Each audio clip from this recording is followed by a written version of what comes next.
Uhali gani ndugu mfuatiliaji wa michezo na burudani, ni wakati na wasaa mwingine tena tukikuletea habari za matukio pamoja na zote zinazojiri kwenye viunga vyote vya burudani za soka.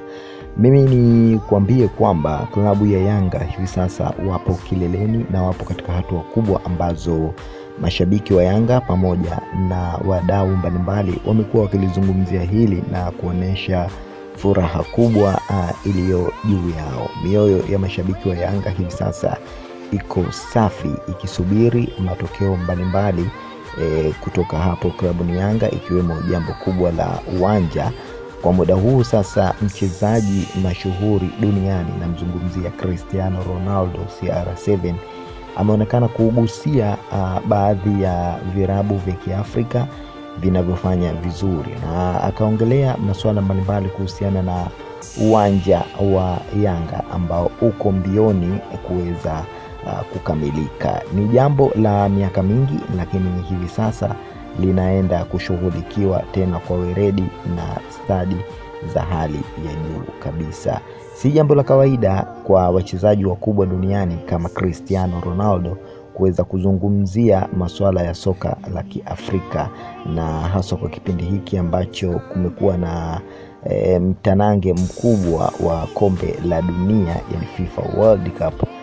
Kumekuwa na nafasi zaidi ya wachezaji kutokea kwenye mataifa mbalimbali kudhihirisha vipaji na uwezo wao mkubwa, na yote haya hutokana na jinsi ambavyo mipangilio, talanta pamoja na strategies mbalimbali za timu za soka mbalimbali duniani katika kuboresha na kuonesha kwamba kila timu imekuwa inaweza, kila ambayo imeweza kufuzu kuingia kwenye mashindano haya, basi ni timu ambayo imefanya vyema kweli. Sasa katika jambo hili la leo mezani kwetu kuhusiana na Cristiano Ronaldo kuweza kugusia timu za Kiafrika, ubora pamoja na kila kitu kiujumla, wachezaji wameonesha furaha kubwa, na hii ni nguvu ya juhudi ambazo siku zote zimekuwa zikisisitizwa baina ya mashabiki pamoja na wachezaji wao. Kitu ambacho kinafanya timu inaenda viral siku hizi ni masuala mazima ya maendeleo ya kidigitali. Kitu kinapofanyika kwa ubora, basi lazima kiwafikie wadau kimataifa mbalimbali.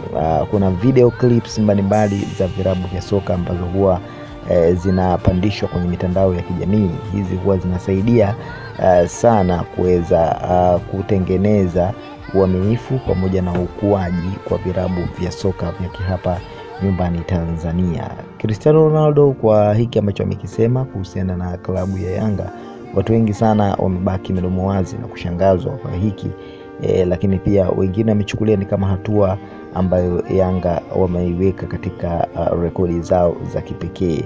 Juhudi huwa hazina desturi ya kumtupa mtu mkono. Hivi ndivyo ambavyo Young Africans wameweza kuibuka kwenye mijadala ya kimataifa. Yanga kimataifa ndiyo point kubwa, na hapa ndipo mwanzo wake unapoanzia. Wewe kama shabiki wa klabu ya Dar es Salaam Young Africans, maoni yako ni yapi katika hili? Lakini pia tuambie unashauri nini zaidi ili Yanga iweze kupiga hatua kimataifa. Jiunge nasi hapa kila siku ili usipitwe na habari pamoja na matukio ya kimichezo kila siku. Gusa maandishi mekundu hapo chini ya video hii iliyoandikwa subscribe, lakini pia usisahau kuweza kubofya alama mbili za kengele. Kufanya hivyo utakuwa mwanafamilia wetu.